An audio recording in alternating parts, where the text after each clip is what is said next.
Yeah, we were That's the game that's coming up. that was this past Sunday. We were somewhere for, I forget where we were at for lunch, and we were watching the game, and the Vikings, it was towards the end, they might have scored or they kicked, I don't know what, and there she is cheering in the middle of the restaurant, like it was at the slate quarry over, like, man. I said, what are you doing? You're lucky you got out of there alive. Yeah. You said, I'm not with her. Yeah. And so they transferred it into a new activity. My biggest disappointment was Elliot. Yeah. Away from executive session, Gonna have we a have perfect season. Going after. gather everybody again after. Oh, you're right. Like discussing based on loan, based on Do the it age. such Game, that still. anything, yeah, you can have Yeah, it. no. So we don't have to. we don't have to- 80% loss value. Again, after whatever. Right, you don't have to like pull everything back in. That's to score a touchdown, that's different. Your evaluation, we talk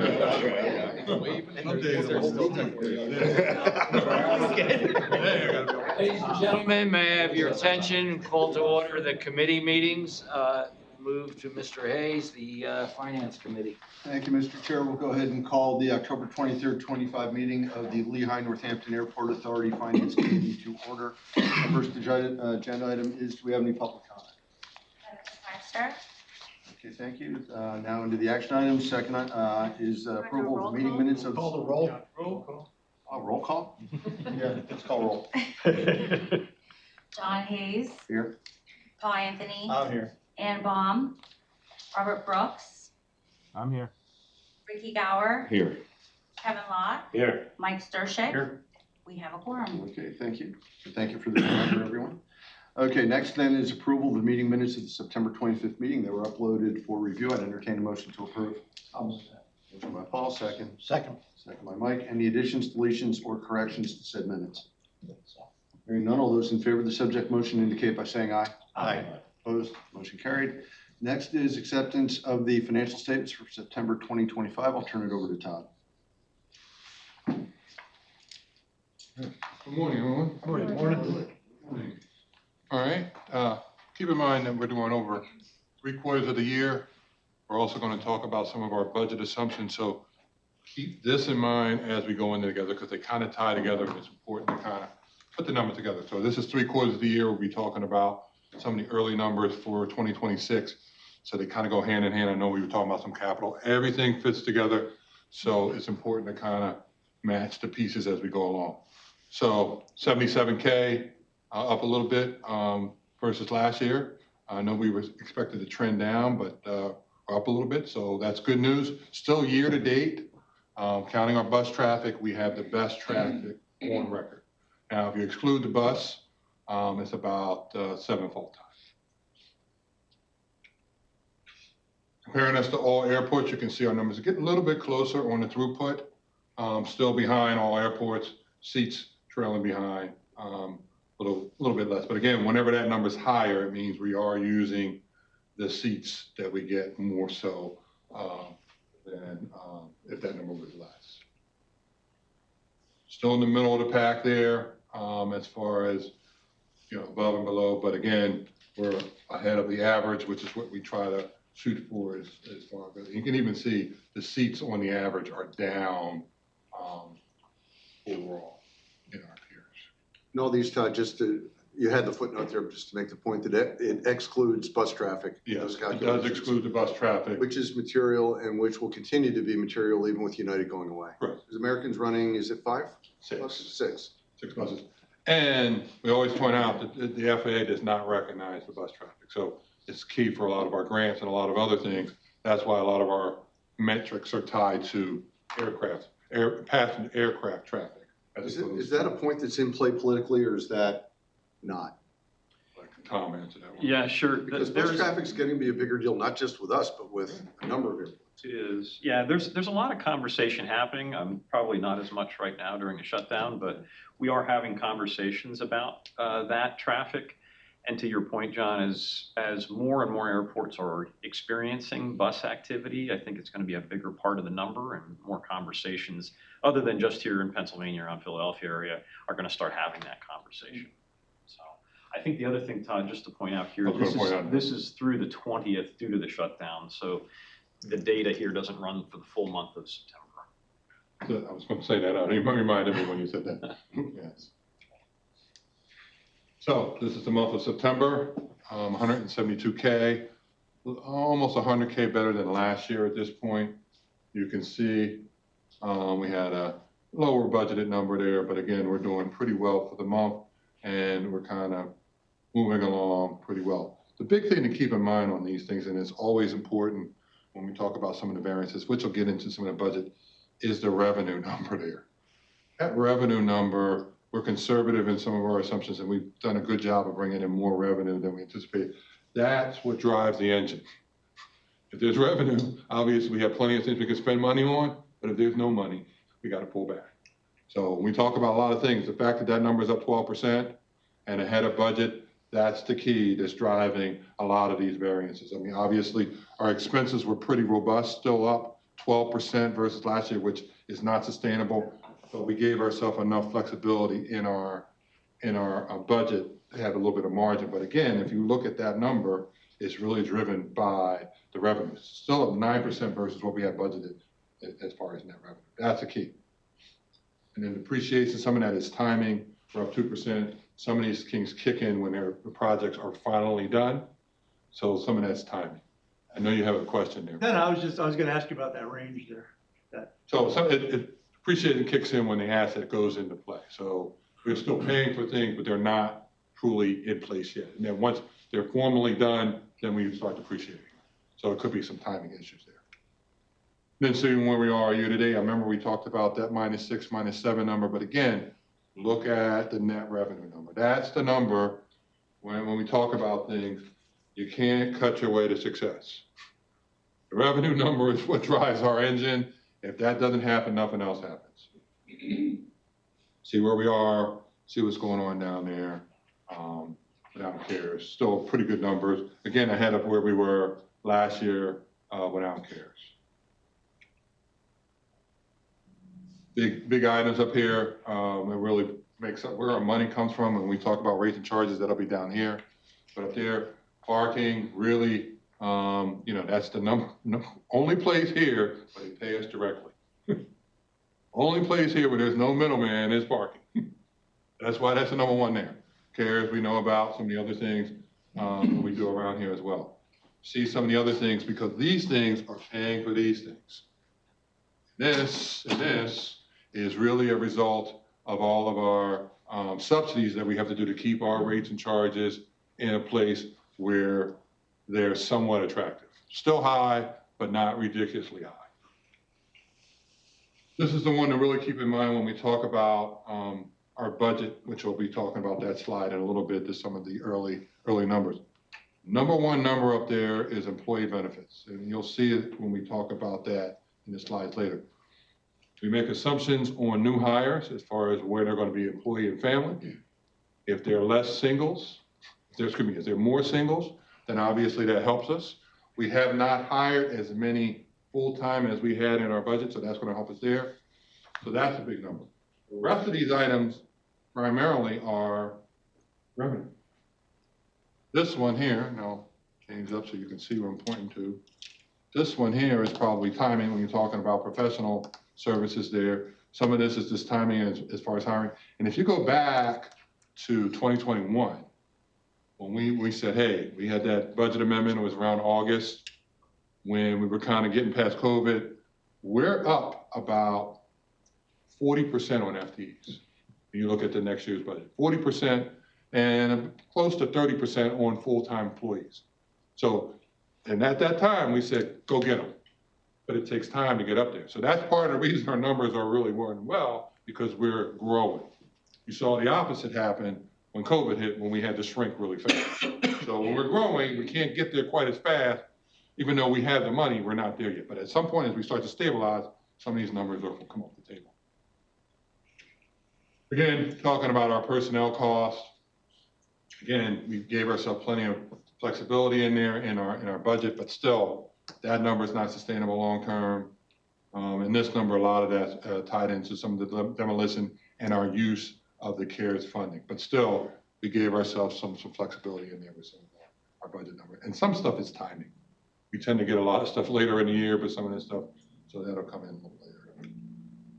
this is kind of what I was talking about here. You see it a little bit here. This number here, 236. That number in 2021 was 169.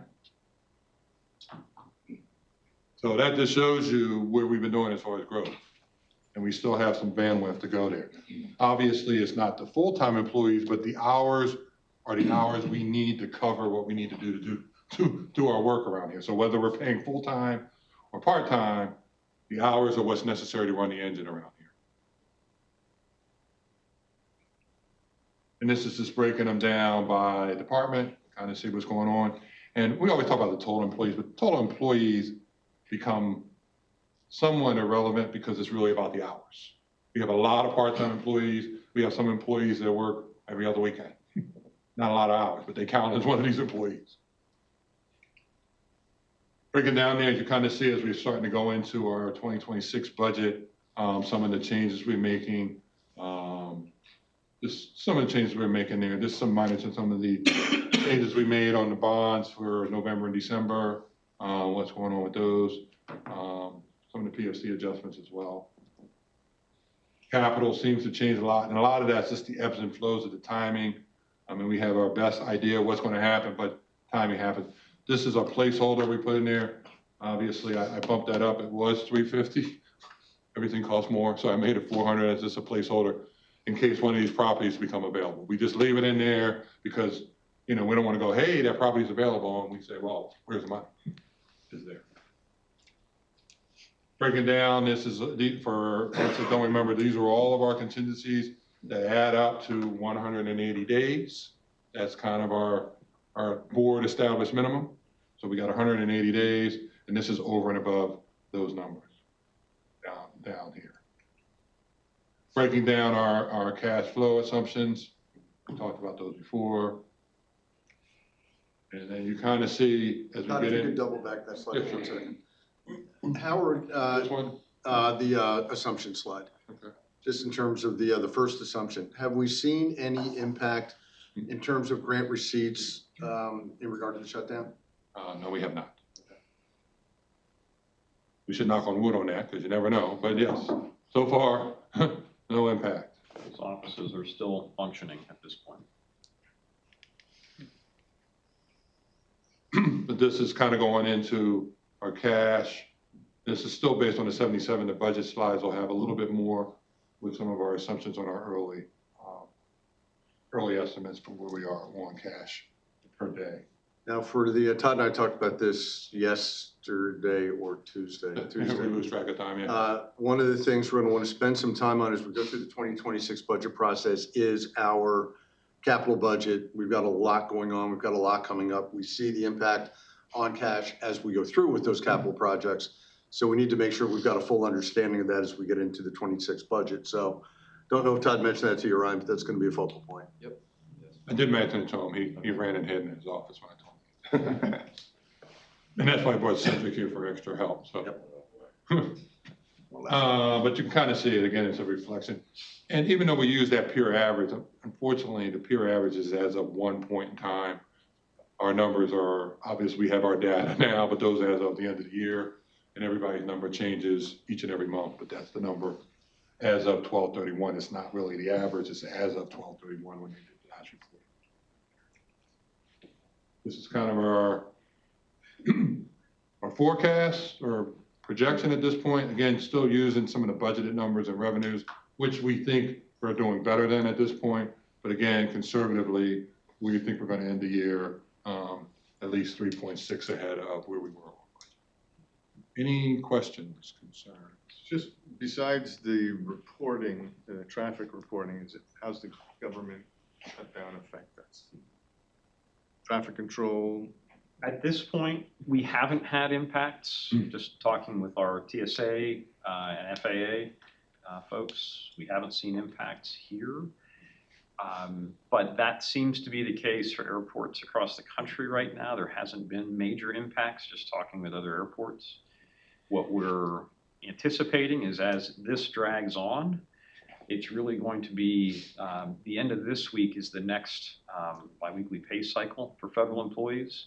This will be their first 0% paycheck And so once we hit the end of this week, that's where we start to see probably some more pain points for people.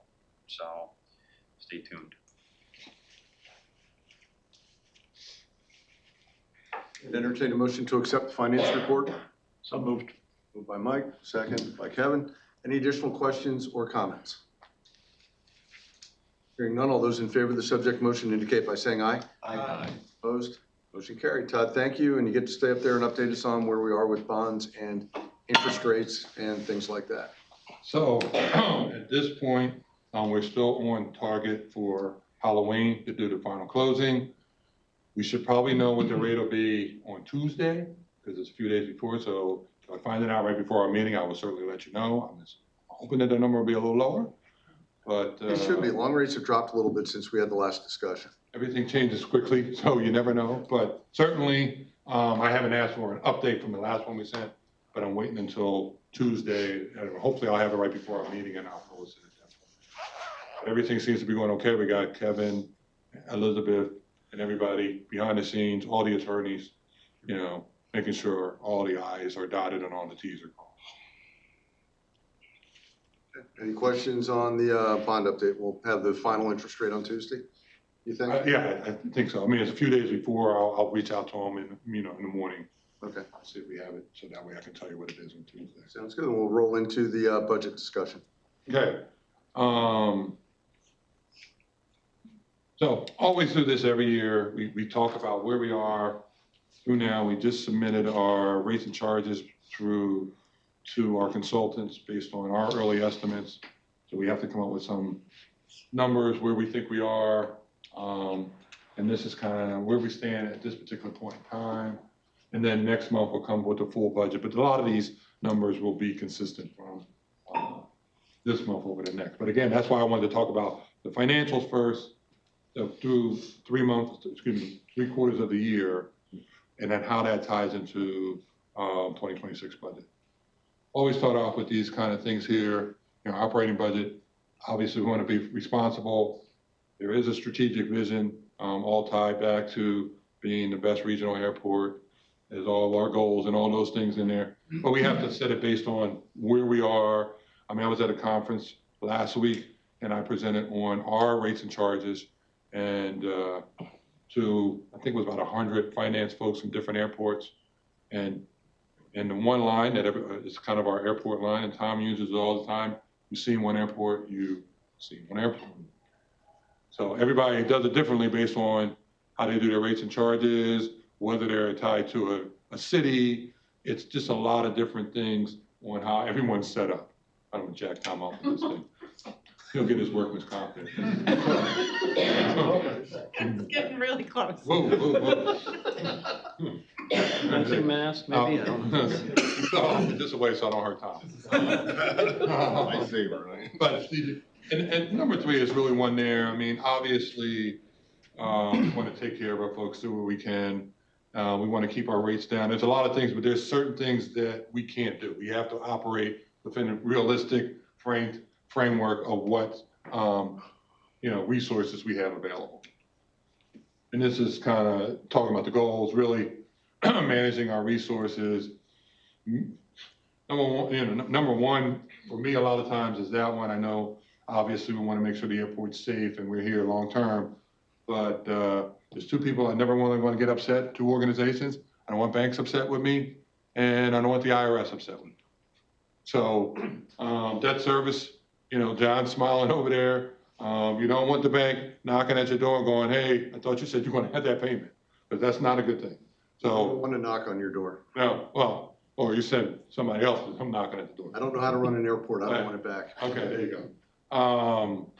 But again, we also have some anticipated debt for next year with the garage.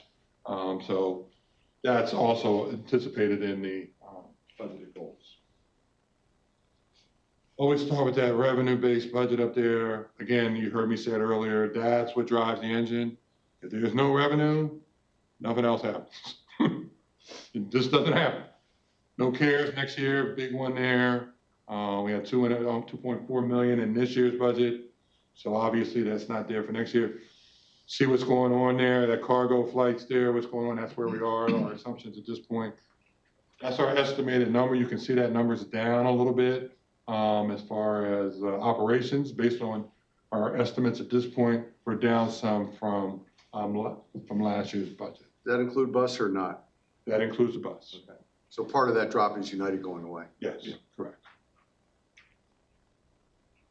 Still, Allegiant rules the roost there. There's still 59% of our overall traffic. You can see what's going on there. See, again, that number's down as far as employment, a little bit less than what we had for this year as far as that. Really pushed the limits as far as rates and charges. We've had some preliminary discussions with the airlines about what that number is going to be. It's going to be tough to even come up with 15, just based on where we are. But we know how sensitive, rate sensitive they are. 15 is what's built into the numbers now. We told them somewhere between 10 to 15. It's tight. See, some of the other things are based on our agreements. No adjustments to our existing Uber and Lyft rates. We did that, I think, last year. So. How much traffic do we have with Uber and Lyft? Do you have any idea? I have the number, I just don't have it in front of me, but it's a pretty good amount of money we're getting from them as far as traffic. I think we're probably getting 9–10% of our traffic is probably Uber and Lyft. Todd, I think you explained this before, but how do we track that? How do we track an Uber or Lyft vehicle coming in here? So we use a service tied into one of the airports. They do the administration, but it's a geofence. So once they enter in, we have them on there, and then they pay to come in and they pay to leave. So once you enter that geofence, we know you're here. And then that's the difference. That's one of the differences between them and a taxi. How Because do you know that it's a Lyft or an Uber as opposed to a different car, like any car? well, they wouldn't have a Is geo. there a certain- Yeah, it's all tied. Correct. It's tied to the vehicle. Tied It's to the tied to the vehicle. So as they enter the property, to Todd's point, we have a boundary drawn around the terminal. They come in and sequence in for a pickup. That all marries up with data that Uber and Lyft have for those drivers and those vehicles. I think it actually is tied to the cell phone, not the vehicle. Yeah. So that, and the cell phone has to be on so that you can use the tracking for the Uber as you track the car coming to you. You have to keep that on. So that is what crosses the geofence. There are actually wilderness and nature groups that are using this geofencing capacity with cell phones to track who's hiking on their property. So you can use it for all different sorts of applications, but it all goes back to your cell phone. So even if they're here and they do not pick a passenger up, they still get charged? No. Okay, because like they're staged here, right? Yeah, they can On- stage here and there's no charge to stage. Right, But when they're part of a transaction, that goes through the geofence. got it. So it's not when they just, Because it's about In the how they're using perimeter. the app and they've got a call for a pickup or a drop. Because And they gotta go accept through it. the app. Yeah, they would match. That's- you know, That's I all understand. I'm ties just, in. because they're, we seem, they're staged. Yeah. They have a staged, staging and that's area. okay. Okay, Yep. But that doesn't affect the charge. all right. Just when they pick up a passenger. Yes. And that's one of the differences we've had between them and the taxis. Because, you know, taxis don't have the geofence capability, so that gets a little bit more challenging. So the pay structures are a little different. It's the same technology that's being used by a lot of businesses now. If you go near the cheesesteak shop, all of a sudden you get a coupon on your phone. Stop in, buy one, get one. It's same structure. It's there's no privacy anymore. All right. This is kind of what I was talking about earlier. Just really when you talk about our total employees, again, I focus a lot on that. FTEs, this number's a little bit higher because that's for the full year. What we gave you earlier was for the month. But you can kind of see that that number is pretty going down a little bit from this year, but still up from where we are at the current payroll. We'll do the same thing, Todd. We'll budget full employment day one and go from there. For most of the positions, they're budgeted pretty much. There's a couple of them that is in transition, but for the most part, yes, that is true. That's part of the favorability that we have in there. You Yeah. get it. And the same thing if somebody leaves. If somebody leaves, you can't replace them instantaneously, so there's some cushion in there as well. We don't, some folks budget based on what you're gonna have. We're kind of budgeting based on what positions we have. So that gives us some flexibility. Cushion. Kind of breaking it down here, see what's going on there as far as last payroll. and the census a little bit there, and then numbers. You can kind of get a feel for most of the numbers, for the most part, are pretty close to where they are. We pulled back in a few areas, but a lot of our high traffic areas, a lot of folks are pretty much staying the same as they were. And this is full-time employees, because this is really a little bit different than total employees. You can see we're at 156 now, or as the 20th payroll, and we still got room for another 9 there in our budget. These are our assumptions. Again, I always start off with the salaries and personnel costs, because those represent the biggest portion of the budget. 67% of our budget is personnel. In most businesses that way, and when you talk about that third, a lot of those expenses are not expenses that you really can do anything about. Utility costs, insurance costs, even though we're haggling back and forth, there's only so much we can push on some of these things. So when you start thinking about where the money is, 67% of it is on we. So those are all per, the union employees are per their CBAs, the non-union is built in at 3. We have all the other shift differentials, all that built in there. We have 33, used to be 32, as our standard mix for snow, 15 events, which works out to, Mike has always got good. We're probably about 400,000 for snow, give or take, when we all in for all costs. And we've got one union contract up in 2026, the fire contract. We have the fire contract up in September of next year. So that will be the only one we don't know at this point, so. That's later in the year, so It's later in the year, and it's one of the smaller groups, so it won't have as much impact, but certainly we have an assumption, I'm gonna say that, because obviously they're listening. But we started off with 20 on our medical renewal. We've really been pushing them hard. We've gotten it down to 16%. Qualified high deductible plan. All of our groups, except for the Teamsters, have that plan. We will be having that discussion with them when their contract comes up. That is where we want our folks to be.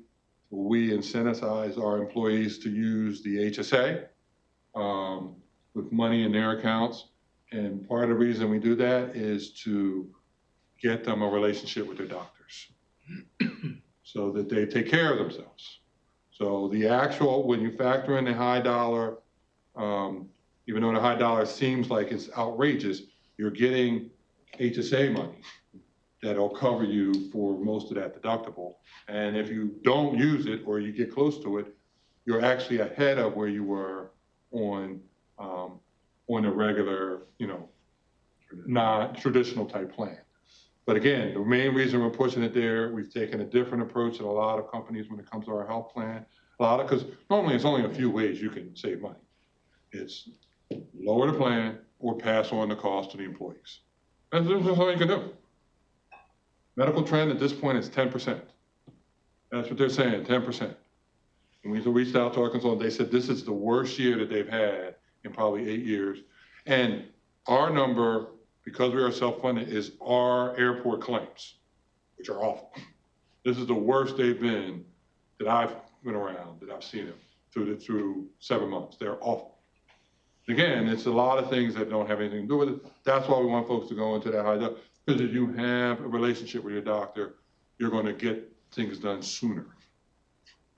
It's better for you, better for us, right? I mean, we give serious incentives to go get a physical. Even though we pay for it on our plan, a lot of folks don't do that. They give rewards to go to the dentist. That's usually how they determine things, if you go to the dentist. So that's why you want them to go there. And actually, if you look at the plan, that plan is actually more costly than the traditional plan when you factor in the rewards. But we're playing the long game, and we know that if folks are taking care of themselves, we'll save money down the road. And you're communicating that the HSA, there's personal tax benefit to that. We explain it in nauseam. Okay, yeah. Just educating. Right, but I mean, maybe it's the name. I know Steve has said that to me a few times. Maybe you need to call it something other than high deductible. It sounds awful, but it isn't if you really do some investigating. All right, Yeah, Todd, let me go back to number one on the medical insurance. Yes. We're an ASO, right? we are, yes, we are, yes. Right, so 16% increase, you're saying that's just on claims? That's across the board, all call, per member per month. That includes the claims, administration, everything. Yeah, did the administration go up? It won't, but I'm saying aggregate, it was 16%. I know what you're saying, but I'm But saying it- 16% No, claims? or- the claims went up more than 16. But I'm saying the overall, actually administration cost was about the same. Okay, usually is, I'm Right, just curious on that. It actually might have went down a little bit, Yeah, but sometimes. overall, because the biggest piece is the claim piece. Now, let's back up a second. The smallest piece is the admin. Part of the reason that you do ASO, which is really administrative services only, self-funded. We're not purely ASO because we need stop loss because we're not big enough to handle $1 million claim. So you have to have protection. So the costs that went up are the claims below the specific level. So our specific level this year was $65,000. So that means for everybody that was had a claim, we fund the first $65,000. That's us. Anything over that is pure insurance. So you pay for that. Obviously, if somebody has $1 million claim, we can't afford that. And then there's also aggregate protection so that we don't have everybody racking up to 65, and then an aggregate is significant, and we have 15% protection. All right, so I'm assuming stop loss increased, but you're including that in the 16%? Yes, all of it across the board, 16%. Got it, okay. No, that's a great point, because again, the cost, one of the bigger costs that went up was the specific, the pure insurance. That went up like 30%. Because that, and actually they're bumping us up. So we were at 65 and they made us go to 70. So then you should get a lower rate. No, it's all, that's what I said. That's the way the attachment works. The attachment I know how it works, trust me. Yeah, I know. We had that conversation, but we've been back and forth. And again, it's the leveraging of those numbers too. I understand. So down there, you see our contributions, consistent, everything's consistent with what we're doing on all the contracts all around. $3, $4 extra from what they're paying now on the CBAs are pretty close to that. $3 to $5 is pretty much what's going on most of them. Not significant dollars. Again, you're talking about their employees. I talked about this earlier, blend between single and family. We're using a blend there. But again, if we get more singles, obviously, that's less expensive for us. If we get more families, obviously, that gets a little bit more expensive. That blend has worked out pretty conservatively for us.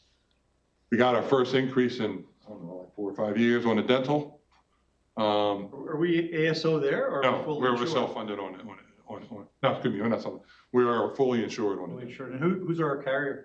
Metropolitan, Metropolitan? Metro, MetLife, geez, I don't know. So why don't we go ASO there? It didn't work, the numbers didn't work. The numbers didn't work. And again, we did that conversation, we had that, the numbers didn't work. Zero on the vision. We were able to guarantee a 2-year rate guarantee so that when they came back to increase, we pushed for a 2-year rate guarantee. So we have a guarantee on the dental for 2027 as well. So that will not increase above where it is there. Self-funded there, that's one of the assumptions. These are assumptions we have in our budget. Obviously, some of these may or may not be where we end up, but they tend to be a little conservative just because there's a lot of unknown. That one there is probably one of our big ones, that 2% of payroll for unemployment. Our numbers are less than that, but industry-wide, that number is low. So it seems irresponsible to use a number less than 2, but our numbers traditionally have been less than 2. Workman's comp, 0. We've really been working hard. We're using Iconic for that, and they've done a really good job of helping us with our workman's comp. Pension number, last year that number was 11. Now it's 9.5. A lot of that attributable to what we talked about last month with that MMO. As the MMO goes, so does our contributions of what we need to pay for. And then the other piece of it is we reduced that extra contribution from 2 down to 1.5.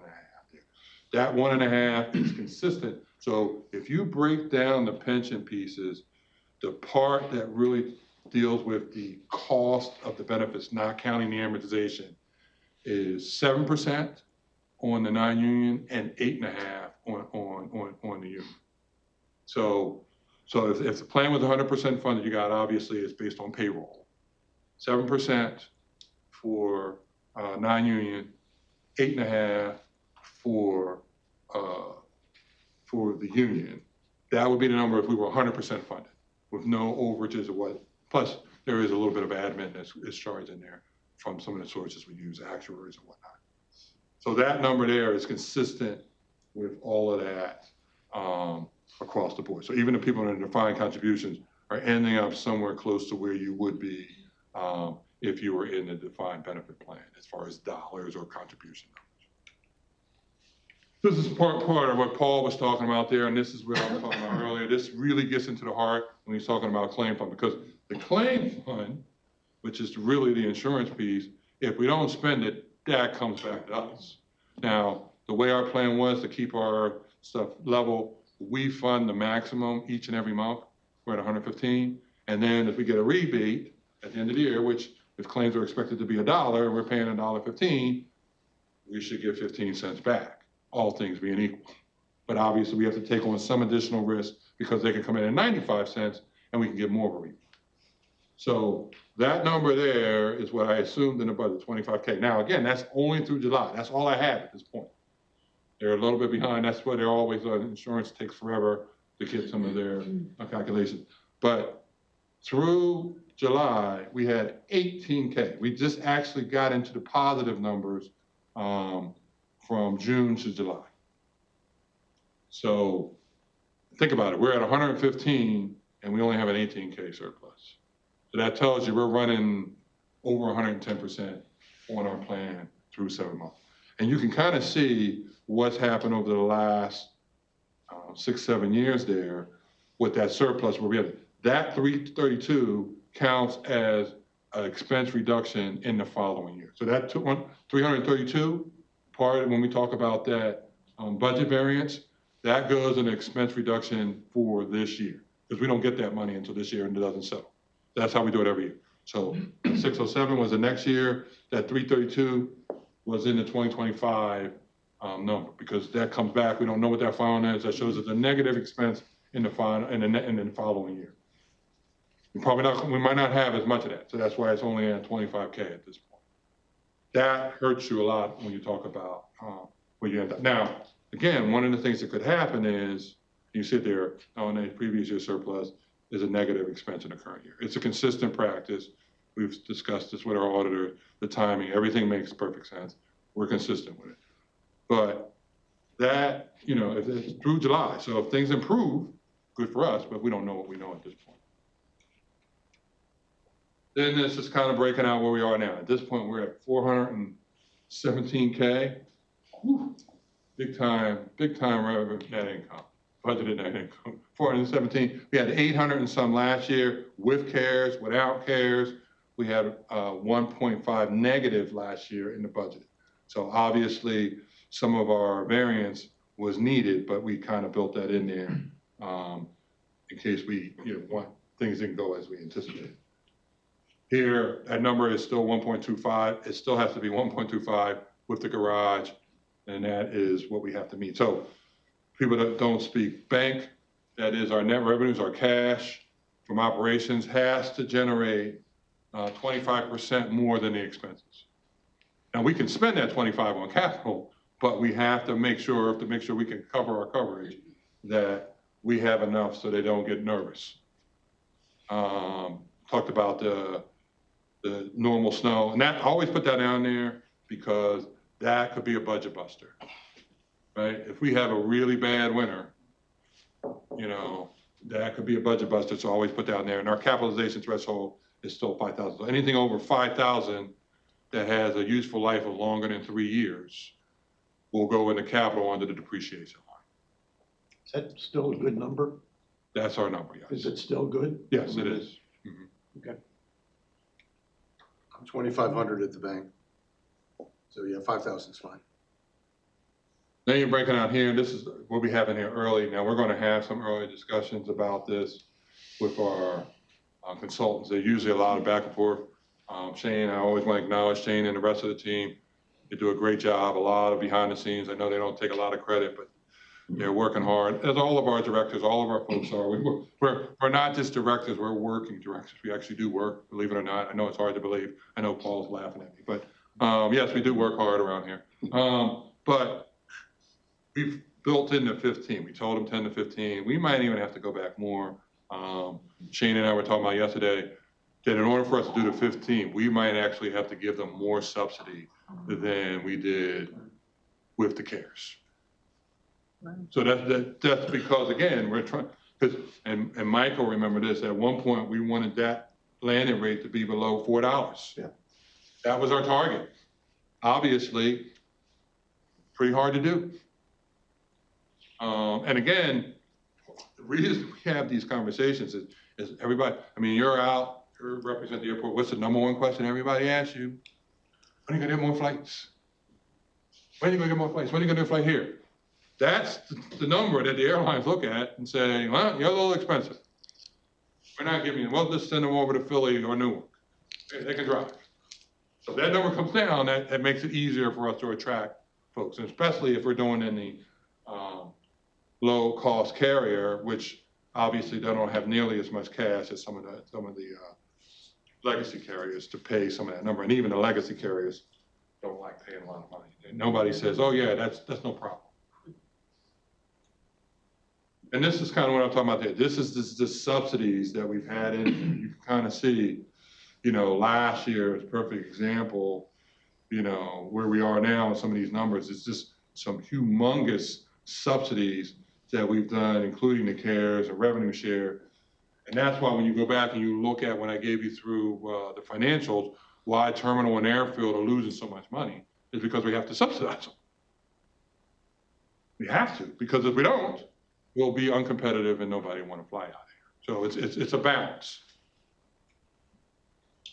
These are our non-personnel, and these are not 11% higher. That's just what they represent of the total non-personnel expenses. Biggest one is dues and subscriptions, and that would be for some of our, like Microsoft, some of our regular things that we need to run our office is in there, and those numbers have went up pretty good. Contract services, self-explanatory, fuel, a lot of things that we have to do. This one down here is one we talked about down there a lot. We've been talking to them the last 2 weeks. Property and casualty, that's a big hit for us. With some of our experience has not worked well. The timing of it hasn't worked well with us right around now. So again, we're doing what we can to manage these costs. But some of these are, you know, we get up against the wall and that's all you can do. And then this is talking about the cash, and this is kind of, I got about a 3 in there on the expense number preliminarily, but you can see that number coming down through the end of next year. But that ends us up still ahead of where we were. But some of that's because we'll be doing some constructions and other projects that'll have a drain on cash. Now, if our expenses come in better than expected, which is part of the reason our cash flow has been up, then obviously those numbers go up. But again, part of the reason these numbers are conservative, we do have a strategy. We did have this discussion, even when amongst all of the finance folks at the last conference I was at, and it's about our relationship with the airlines. You know, we tell them this is the number, they feel good about it, and then we don't want to come back at the end and go, by the way, you owe us more money. Not a good way to build a long-term relationship. Try to be conservative on the front end, and then at the end, we go, here's a little bit back. Have a nice day. So good news at the end, bad news one time on the front end. So hopefully it works. But again, our biggest challenge is going to be that 15%. Because the rates and charges preliminarily, we're looking at it yesterday, Shane, and those numbers are over 30, just based on where the numbers are, even with some big subsidies. So we're going to have to figure out some good ways to keep that number where we think we can live with. Again, it's not that we won't want to charge more, but we got to balance between keeping folks here, keeping enough airlines here, and a cost that we can run our business. So it is a little bit of a science. Any questions? I know it's a lot, but this kind of sets us up for next, because a lot of these are the same assumptions, maybe some today, but it's good to kind of understand where we are, our thought process, how we go through these things. Any questions? Again, we'll update this next month, but we went through a lot. I mean, I say it all the time, we have way more needs than we have money. Way more needs than we have money. So we started out with a deficit of about 2 million, a little over 2 million. So I had to put on the butcher's hat a little bit, cut them down, because we got to get to a number that's positive. So we're able to get to 417. I mean, obviously, we're not a for-profit, because 417, based on our revenue number, would be laughable. But we are pseudo-government, so we're just trying to be self-sustaining. So 417 says we're covering what we need to cover, doing what we need to do. We're not getting rich. Any questions, concerns? At the table, questions? What's our peer group charging on rate increases, do you know? Don't know that yet. But you can, and we can share this stuff. I don't know if I sent it out. We share our rates versus them. Our biggest issue for us is we have a lot more employees than they do, because we do a lot of stuff in-house. We think we get better service, do better things, but that means our costs are higher. So For example, Kevin, Atlantic City, the county pays for fire protection for the airport. We pay for fire protection for the airport. So it doesn't show in their number, it shows in ours. There's a lot of variability underneath that figure that creates challenges for us. Right, there's that, and then there's also the economy of scale. If you're a bigger part of folks, then you can say, all right, you don't need a separate finance team. You don't need a separate this one. You don't need this one.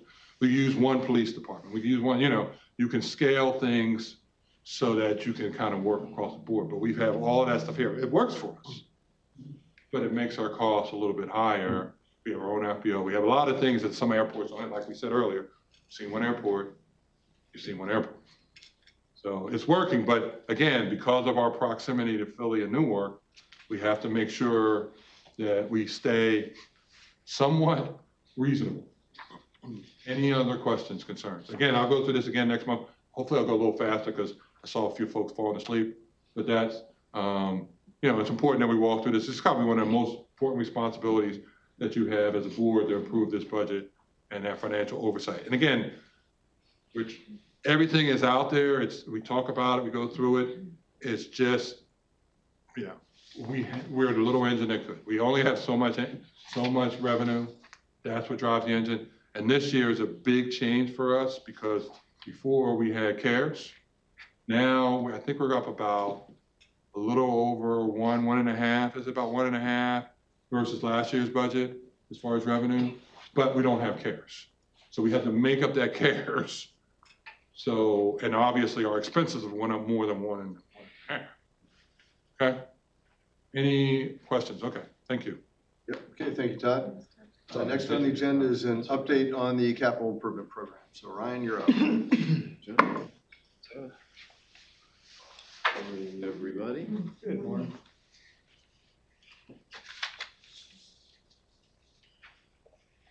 It's that one.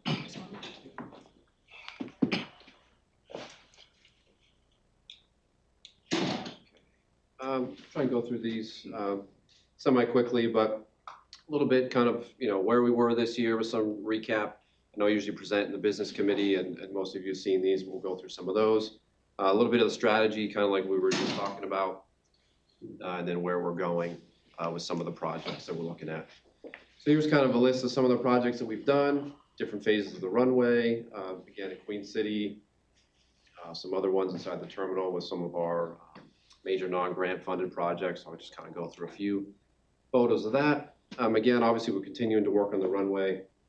I've had different packages, but the one thing I want to point out here, I think I mentioned it at one of the business committees, is the lights on the bottom are 78 runway edge lights, and they had to do the swap in one night because of the LED incandescent change. So that was a big to-do this past year, a lot of coordination. Basically, all the lights were tested before they even took it out, so it was a big component of what we had to do. So just kind of highlighting that at the runway. The electrical vault down in Queen City and the lighting there we did. Taxiway Alpha, some paving, and actually the shoulders improvements, which we talked about previously in the business committee. Government building demo, that was a big one. Obviously, that's not there anymore. Working through the permanent roof, which we'll kind of get to in the business committee. Air handler unit, we talked about that out here with the Legion check-in space, the new air handler, and all the ductwork required for that. A lot of paving projects over at Hangar 7, Vehicle Service Road, hasn't been touched in a while, so we hit that one. Queen City roof, that was another good one. Again, just kind of catching up down there. This wasn't our project, but there was a coordination, and obviously it's here, is that aircraft charging station can also be used for ground support vehicles as well. So that's here for whenever that may arrive. Going back to... Do we have any electric vehicles in our fleet? We do. Yep, we do. What do we use? We have some electric tugs down at the FBO that we use. We actually have 2, I think, electric vans, 100% electric vans. So we're dabbling in it a little bit as we can.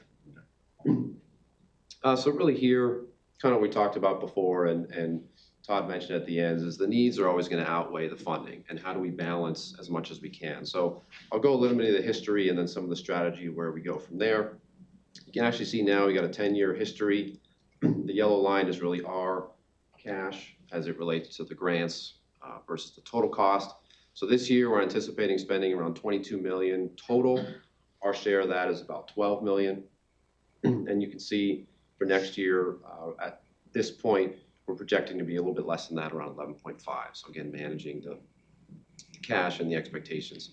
But you can see over 10 years, you know, with all the different numbers, that's 106 million of our money. So a lot goes into it that we just have to make sure we're managing it how we should. A little bit of an overview, won't get too much into this, but you know, really to identify the projects, we go through a master plan process. Last one we did was finalized in 2019. Probably the next 4 or 5 years, we'll do another one to kind of update forecasts and projections. But we look at the forecasts of demand, what do we need to accommodate the demand, and then we prioritize that accordingly. Again, some of this might look familiar. We've updated them a little bit from years past, but really the 3 buckets that we look at is maintaining what we have, accommodating that demand and capacity that I mentioned, and then generating additional revenue, as kind of Todd mentioned. That's a big piece that we need, and how can we do that with some of the projects that we're looking at? Again, a lot of projects span multiple years, as you know, multiple phases, so we kind of coordinate those to make sure when we start, we're good to continue with the different funding cycles. So I changed the view from last year, kind of taking a little bit closer look at the terminal area. But again, a lot of projects we've talked about previously. Obviously, we're talking about the parking structure, the hotel that's in progress there in the middle, some non-aeronautical development. And this is, you know, kind of the 10-year plan at this point with some of the projects in the area. Orange, again, you can see our main terminal apron needs some help in some areas. Taxiway Alpha, we're continuing to do now. And a lot of these, you can see with the dates is, you know, one's contingent on another in terms of phasing. So we need to make sure we have enough parking to make sure that we can develop some of those other areas that are in pink, because we got to make sure we have the capacity for the demand. And again, just kind of shifting to the north side here, again, you can see a lot of the orange with our existing pavements. Cargo, which we've talked about, Taxiway Delta, which again, we've talked about. Further out in the future, we're showing, you know, 10 years from now, we have, again, in the plan, it's all contingent on what we're doing, our funding, other funding with some hangar development, kind of on that northwest quadrant of the airfield. Moving on to Queen City, not much has changed here. Really, the next big project we'll be focusing on is that shifting of Taxiway Alpha that we've talked about, just to meet that federal standard, put in all new lighting as part of that as well. And then Braden, the biggest one we're working on now, which again we've talked about, is the 1836 edge lighting and the PAPIs we're putting in there. So that is really the next big one we're working on. But again, we've identified hangars and other components. But again, it's contingent on us getting some of that grant funding. So if we don't, we just continue to push and plan accordingly. Just Ryan, on that picture there, we're not expecting demand and capacity to increase at Braden, right? Correct. Yeah. Okay. Yeah. At this point, it's really maintaining what we have, and again, trying to get more of that non-aeronautical. Some revenue. Okay. No, that's a good question. So since we don't have any, I don't think we have any pilots on BOG anymore, but we had Ted, we had Chuck, we had Brian. Have we ever revisited building general aviation hangars at Braden? Yeah, we still show them there. That's the orange kind of on the right. Yeah. The We big were, thing, we were thinking about adding, and I remember we went through the drill and it was Yeah. prohibitively expensive. It's always To the do so. challenge that the rental rate on hangars is a lot lower than the cost. So cost recovery Okay, they don't make sense. it's hard for this stuff to pencil without a grant, and even with a grant, it's still hard to pencil. Okay. At the rates that people would want to pay, Mhm. you know, it's always difficult. So hangars are always a tough one. And, you know, particularly as we get into requirements like fire protection and other things for them, sprinkler systems, drives the cost up even further than, you know. One of the things, I'm gonna use the wrong phrase here, but what about lean-tos or other? Yeah, and we do have the Yes. shelters there. Yeah, I know we have So some, we've and I talked remember about the that. discussion, but it's been a while since we talked about that. It has, yeah, and overall, right now, I think, you know, you do see based aircraft counts dwindling at airports like these, but I think, you know, we've kind of foreshadowed at some point in the future, and we're talking obviously future forward here, is, you know, advanced air mobility, electric aircraft. I think that's going to be the next wave. So there's another opportunity for us, but probably not this, you know, 2026. Also, is Braden more recreational or recreational business type airport?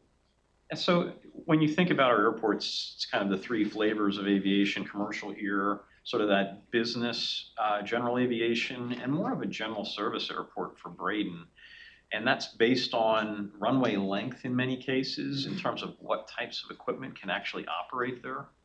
It's So I'm hearing not like small jets that would, for business, so it's more recreational, if that's the best term to use? I think also educational, I think, is the piece, because again, having flight schools at these airports Okay, so you have your flight school there. is important, because again, you know, making sure that we have service. I know we still have folks who operate businesses here, but again, it's the type of business, the size of the equipment that they can use to operate in and out of these facilities. That's certainly always part of it. I keep thinking again, and you know, going back to the advanced air mobility, there's going to be a point in time where you're talking about vertical takeoff and landing or short takeoff and landing with these aircraft. So the runway that may not serve well today for some of the, you know, the internal combustion engine aircraft might be different in the future, and it may serve different needs for the community. So Now, for our 3 airports, do we have flight schools out of all 3, or just really Braden, Queens? all three.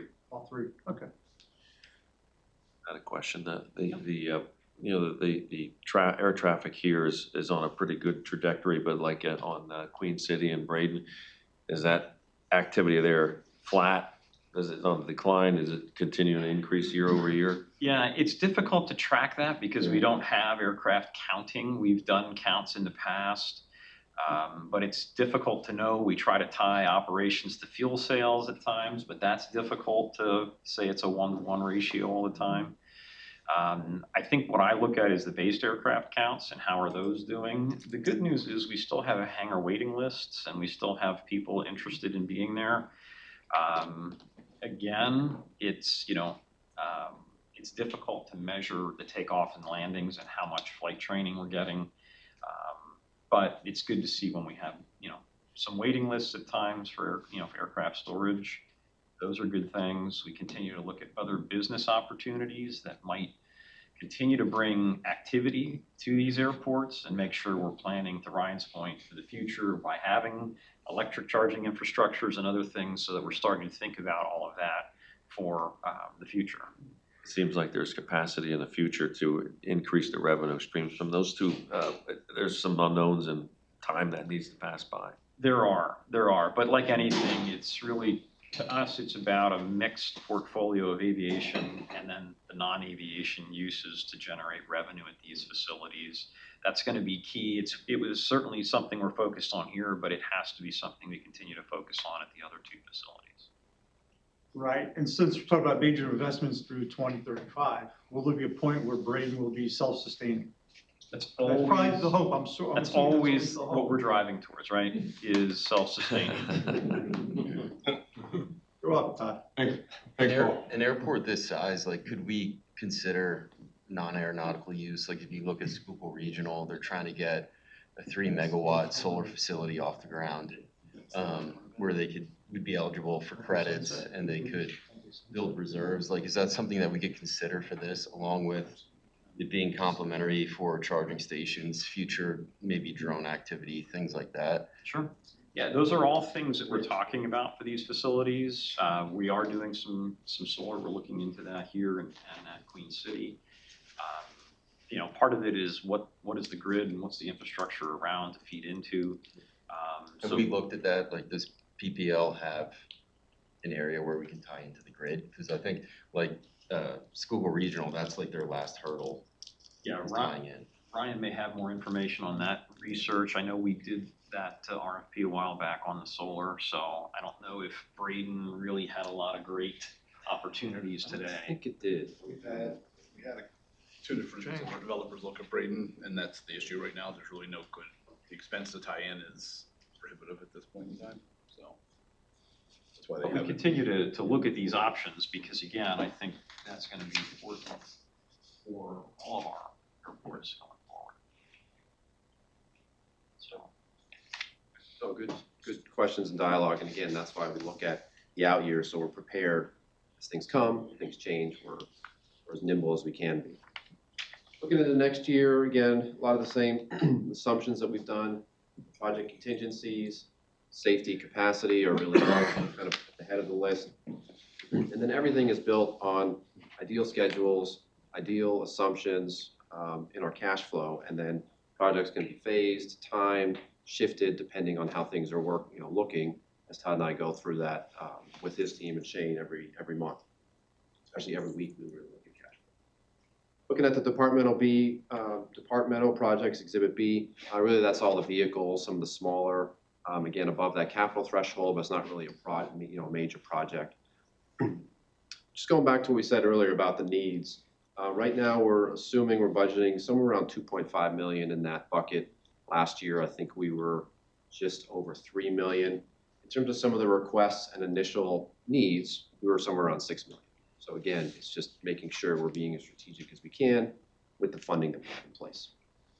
In terms of the, we'll call it the Exhibit A, which is really our grants and major non-grant projects.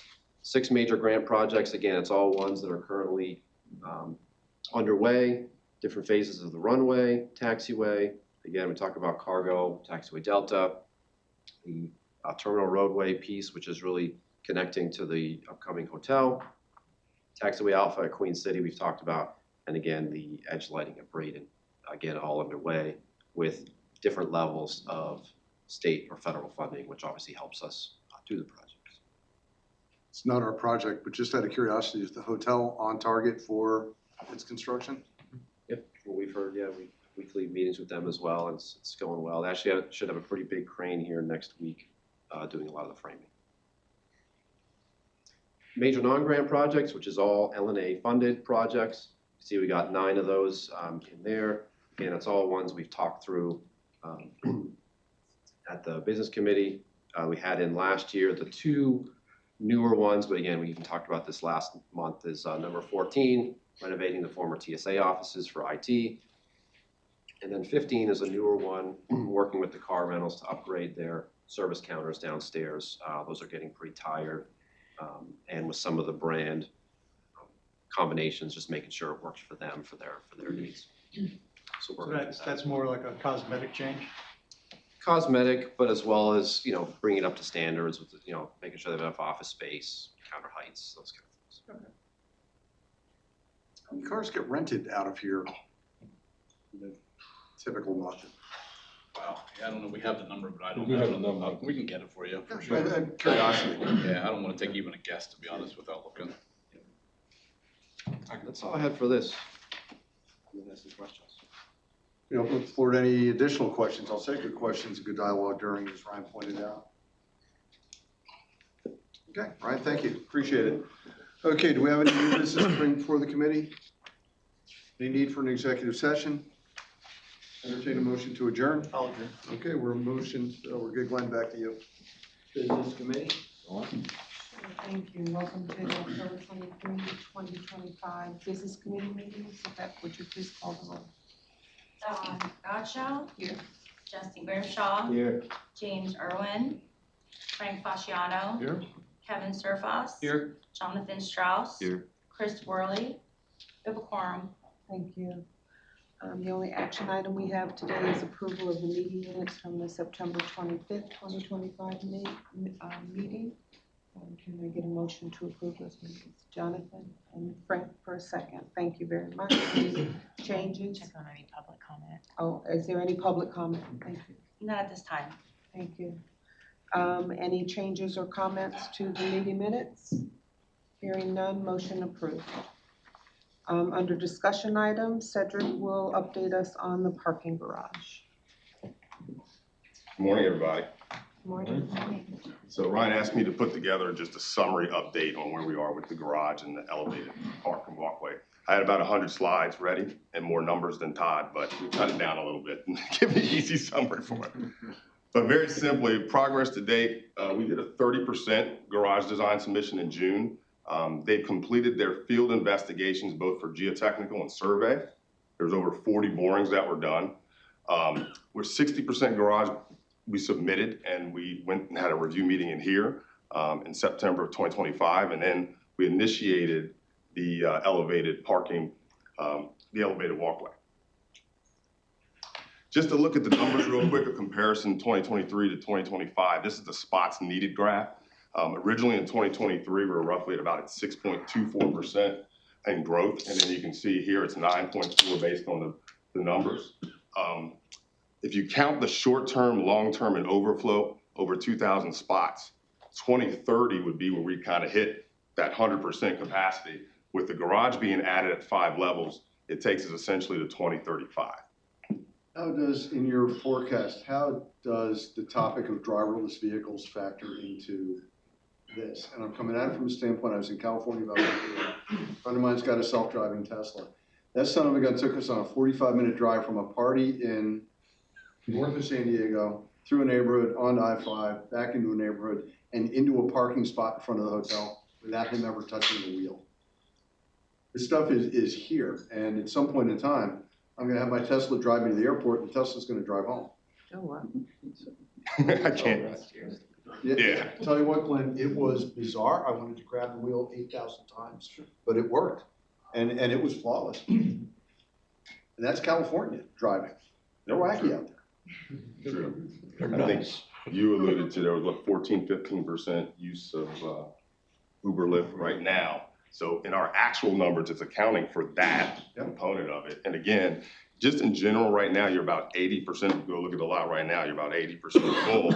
And this is a pretty conservative projection on passengers being increased. So certainly there's a percentage that will go TNCs, but then you're still going to have the parking public. I think we need to have that as a line item factor in as we go forward on the plan. We'll do. Because it's not far off. Yeah. Just to put numbers to it, at the bottom in red I point you to, we're roughly about 4.89% ahead as far as passengers and use, and the transactions are roughly 2%. That's resulted in additional revenue as well. The actual space usage is also matching that number, roughly about 4.8% up on average space usage. To give you an image in 2028, if we added the 1,235 spots and we used the kind of that 95% tile number, this would be what the lot would look like as far as parking usage, as far as peak usage in blue, and then obviously with about half usage in the garage. So you still would have additional capacity in the surface lot when adding these spots.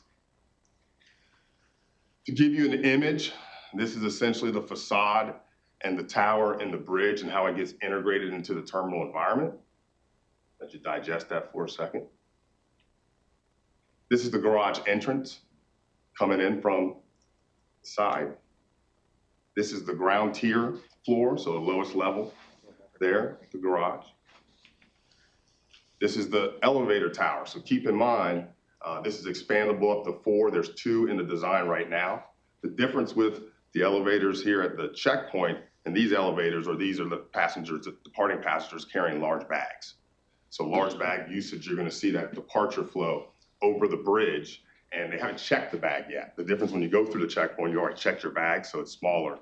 And as a result, the elevators are really needed.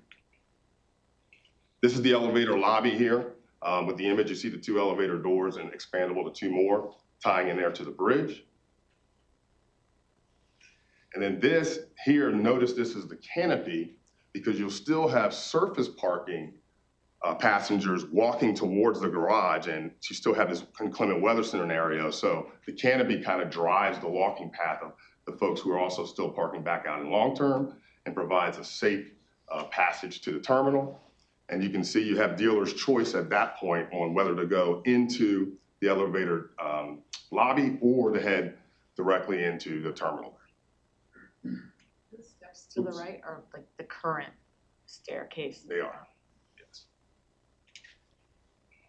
This is the 5th level elevator lobby, obviously not covered, but still the additional spaces that are available, and then quick access to an enclosed area to get to the elevators. Now for the cost component, again, it's approximately 1,250 parking spots, but a net of 1,000 because we are taking the short-term lot to place the garage. There are some eligibility there for state funding. Already secured a $1.5 million capital budget grant. There's additional state grants that we're working towards getting. And then finally, the LNAA bond financing would be the last piece of that. For the elevated pedestrian walkway, it's about $10 million, and it is eligible for ATP, so there's a federal funding component to that we think would be eligible for. From the schedule standpoint, this graph, the line kind of delineates where we are right now. In Q3, we've completed the 60% for the garage. We're working towards the 30% for the elevated pedestrian walkway.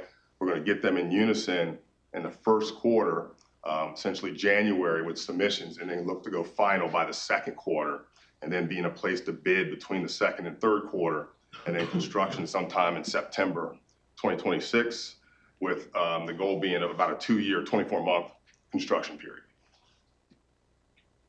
So next steps. Again, we're going through an exercise with the 60% documents and the 30% documents to confirm the cost, and obviously understanding what the market conditions are. Be aggressive about applying for all the grant opportunities that are out there. We know that we're losing spots. You got roughly 1,600 in the surface lot, and you've got some overflow, but during construction, you're gonna lose close to 400 spots. So we wanna make sure we mitigate that with temporary parking options. And then finally, when we get the final number, as we move towards 90%, we plan to have a packaging and a value engineering charrette together with the design team to see where there's avenues for reducing the construction costs, but also using add or deduct alternates to get the number down. Any questions? Remind me, or is this prefab like cast in place, or is it offsite precast? This was a precast. Precast, okay. Yep. And did our geotech come back the way that we expected it to? It did. It did. They completed 40 borings, 33 for the garage, and then 7 for the bridge. And right now, you're talking about anywhere from 40 to 100 feet down to reach rock. Okay. So they want to go in. They basically want to use micropiles. Yeah. I think the number he has right now is about 300 micropiles for the garage. And so that's where this programming and packaging charrette is going to occur, because it's what's the best way to put this together, whether it's site work, or vertical. Is that enough boring given our colorful history with finding things as we drill? It is. So they're pretty confident. They also, they're finishing the geotech report right now, but with the 35 that they've completed already, it's like they feel like they got enough information for that. The good part is we know the old dump is over there. Over there on the other Yeah, side, so it's right? not over there. So we're Right. okay with that. And he's building, so he's talking about anywhere from 10 to 15 feet into rock. So they're basically micropiling into the rock. So it's a So conservative. we had the micropile on the connector also, right? We did. We had 219 of them. Okay. And they were, they built in some additional depth, and they kind of realized that, particularly over by Wiley, they found. But yes, they did more borings for this than they did for for the checkpoint. I have a question.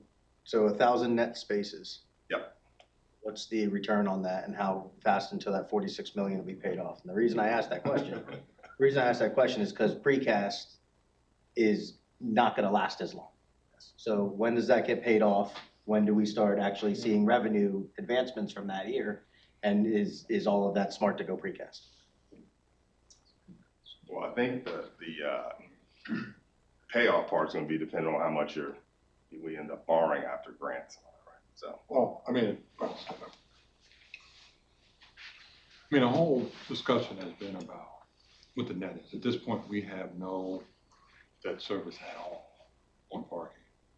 So I think it's gonna be probably a couple of years. That's what we've kind of factored into our debt service, that we'll be at a point where we're above where we are now, including the debt service. So it's my guess is it'll take us probably 10 to 15 years to pay it off. That would be my guess. Yeah. Counting interest. So it's about half the life of the parking deck total. Yeah, that would be my guess. Okay, so prefabs are about 30 years? 30 to 40 probably, somewhere around there. Typical parking garage, we're talking is 30 years. I mean, that's been one of the discussions we've been having a lot of times around here. Tom and I have this all the time. It's like, when we bought the equipment, parking equipment, I'm like, what's the useful life? Well, we're gonna keep it longer than that. No, we're not. Let's assume that we're gonna keep it for this long, and obviously if you keep it longer, so be it. But you can't plan that it's gonna last for 100 years. Well, to keep the parking deck longer, you're gonna be adding finances to it. Right, because you're gonna have to take care of it, and maintenance comes into play. Just like a car, right? You buy it, it's supposed to last 5 years, and after 5 years, you still have the car, but you're paying a lot more maintenance. So, but again, we're talking 10 to 15 years before we'll feel like, hey, whew, that was good. We paid it off. Let's feel good about ourselves now.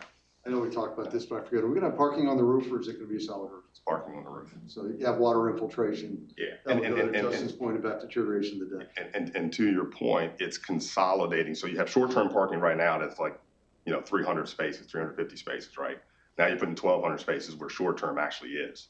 So it's consolidating it, and it's giving you cover, right? Cover, security, shorter walk, customer convenience, quicker access.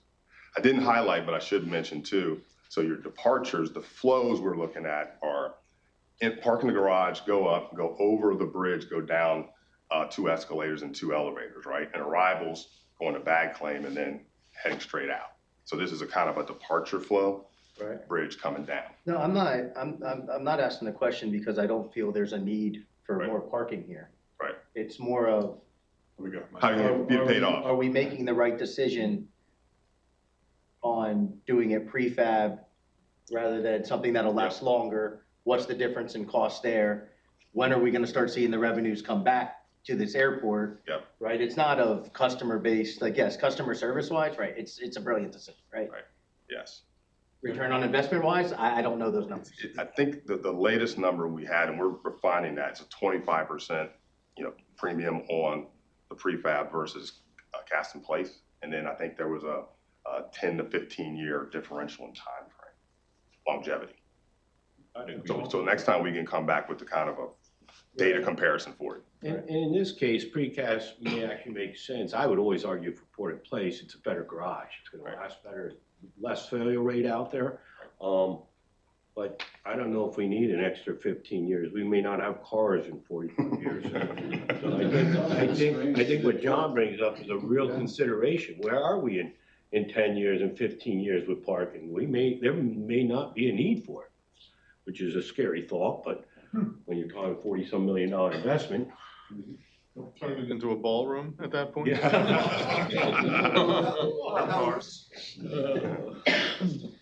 Oh, I forgot to almost. I do, Cedric, on the roof's not covered. What would happen if we thought about putting some solar up there and also on short-term parking? So. And I know renewables are not in favor right now. Right. But maybe in the future, that'll come back to renewables. But the other thing is, I don't know about, like, if there's glare off the panels, if that's why you can't do it. That would all be part of a study, for sure. Yeah. Yeah. So right now we've accommodated structurally so we could. You could, okay. You could add, All right, yeah. so structurally we could. Yes. Got it. That's integrated in the design right now.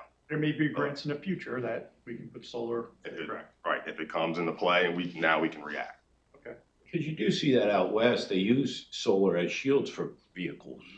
I do, but I don't know about the glare from the panels. Yeah, blind pilots wouldn't probably be a good idea. But also then you have your lower level, you can put solar on top. And I don't know the footprint up top and all of that, but just structurally, we can do that in the future. Okay, Yes. appreciate that. Well, the reality, Paul, is with the data centers coming to Pennsylvania, what our utility rates are doing and going to do. Solar's more attractive now than it was 6 months ago. A lot of these like growing regional airports are doing a really good job buffering their decks, whether it's architectural lighting or, fabricating something. I know that stuff drives cost, but like when you think about the growth of the valley, our branding, marketing, the way that we look, right? We obviously have an older, looking terminal, but is there a way that we can kind of buffer this thing so it's architecturally attractive and we don't build a giant block? Just box. Yeah, like. He's one of your buddies. Yes. Yeah, so we actually looked at a number of architectural facades as part of the 30% design. And at this point, it may be something we could include as an add or deduct alternate to consider that. The challenge when we looked at a lot of those facades, some of those are pretty interesting architecturally, but very significant in terms of cost. And that was the challenge in terms of, as we've talked about, trying to make all of this pencil and be efficient. What can we do to try to have a good looking structure, but manage the cost on it. So we'll continue to look at that. If there's an opportunity to include that as an add or deduct alternate, we can certainly consider that. Even some more cost-effective options like, things that allow, like lightweight metal structures that allow ivy to grow up, or architectural lighting, things like that. We're looking at the light. More cost-effective, it makes a huge difference. Yes. Yeah, we're definitely looking at the lighting options for the facade.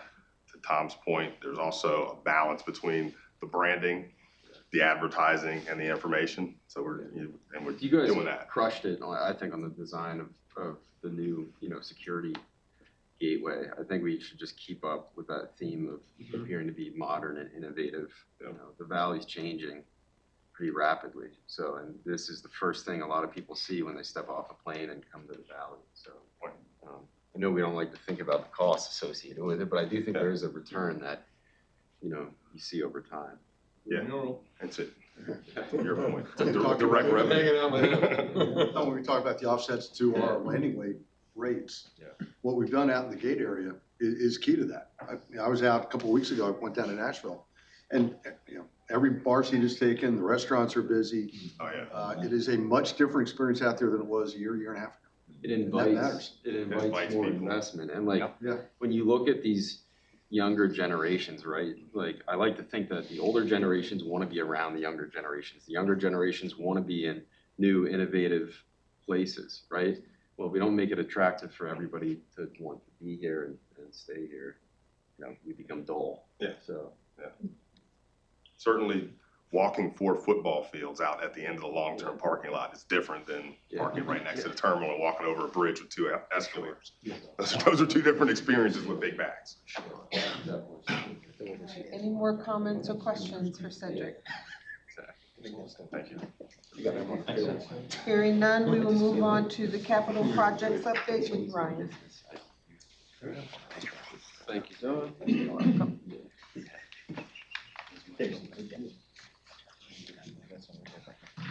Just go through a quick update, typical projects where we are.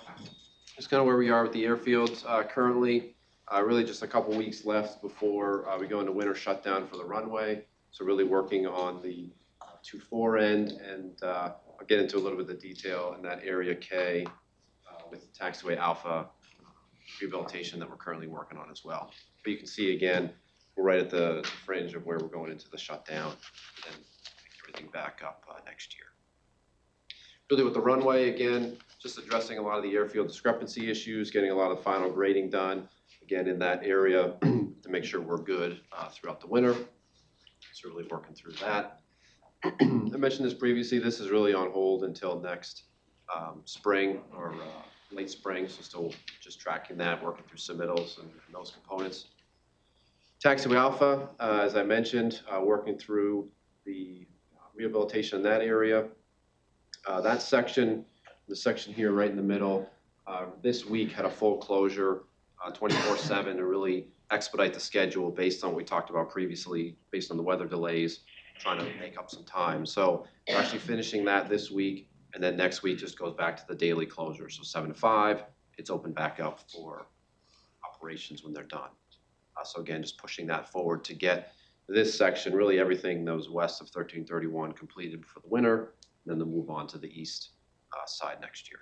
Brian, the November 1st, is that a hard date or is that weather dependent? So it's a hard date. We actually coordinated with the cargo carriers on, based on their schedules, and there's some off safety area work we could do as needed, but in terms of runway shutdowns, it was stopping November 1st. So it makes it easier for everyone to plan that. Yeah, I understand. I just didn't know if it was that and weather dependent. Yeah, the taxiway Alpha could go past November 1st if needed because it's not impacting the runway, but we're coordinating that as they make progress. But no, that's a great question. Really, the next phase of taxiway Alpha, again, working in next year at the end of 2/4, so just working through, again, a lot of the paperwork components, accepted the grant months ago now. Cargo, again, same thing, really just getting ready for next year with the taxiway, just still continue to coordinate with FHWA on the agreement component. So again, just making progress there administratively. Government building demo, we talked a little bit about. The biggest thing they're doing now to be finished by the end of November is the permanent switchgear roof completion, putting in the permanent AOA fence, and then getting that basically project done and complete. Currently what they're doing is actually building back up, given the age and condition, the block wall that'll basically be supporting the sides of the structure as well as the roof. So they're getting that completed right now. It's actually going pretty smooth. This one we kind of add as we go with some projects that we have on the capital budget. It's kind of the miscellaneous pavement projects that we have. This began a little bit at the end of last month with the employee lot 2 expansion, which also includes some additional lighting for the AOA area as well. So really it's coordinating with the contractors for the switchgear roof component as well as what they're doing. But you can see it's basically adjacent to where the hotel is going to be and where that switchgear room is. So they're kind of all working in that area. And again, we're anticipating getting that done before November as well, just to get that completed, ready for our use, and then for the lighting and a lot of the de-icing vehicles for the airside piece. And moving on to Braden, again, we've talked about this before. They did do a soft dig with the gas company earlier this month, confirm we have the required clearance needed for the electrical conduits put in those areas. So we're looking to see if they can start this year, again, with weather and timing, or if we got to push it to next year. But just kind of working through that just to make sure we're making progress there. Really the only update I had on this one, I think I mentioned last month, we did receive the final receipt for package 4 for the runway, so that came off. Everything else is generally the same, continue to move forward. Those 3 grays at the bottom are an FAA's court to review, and once we get that additional funding, those will come off the list. But again, continue to track well with these, with receipts, and as we talked about earlier, still getting our reimbursements that we're submitting through the FAA at this point.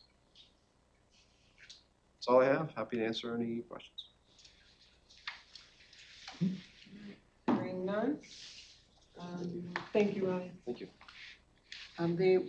We've continued to table the responsible contractor policy, so we don't have that. Is there any new business? Hearing none, I don't think we have a need for an executive session, and I will take a motion for adjournment. Okay. Thank you, Dawn. You call the roll for the executive. Glenn Liebman, Present. Mike Stershek, Here. Frank Fasciano, I'm here. John Hayes, Here. Paul Anthony. Here. We have a quorum. Any public comment? Not at this time, sir. Okay, the first action, I'll take a motion for approval of the meeting minutes. for September. Frank, second by John. Any additions, corrections? Seeing none, all in favor of the minutes? Aye. And the next action item is the approval of the Florio Perucci, Steinhardt, Capelli, and Tipton LLC invoices for September 2025. John, second by Mike. Any questions on the invoices? Seeing none, all in favor? Aye. Aye. And do we have any new business? Seeing none, I will entertain a motion to go into executive session. You have to make a statement. Yeah, hopefully we're not gonna we're gonna adjourn right out of executive session, so because there's no, we're just doing the performance evaluation discussion. Yeah, so I can make the statement now, it can Yeah. come ahead of. So the executive session will be taken to discuss personnel matters, and no deliberations, votes, or decisions will occur during that session. And then the meeting will adjourn immediately following executive session so that those not participating may leave the meeting now. Okay, Mike, you made a motion to go in executive session. Frank seconded. All in favor? Aye. Aye. We will now entertain executive session and ask everyone else to leave the room. Including Tom and Elizabeth.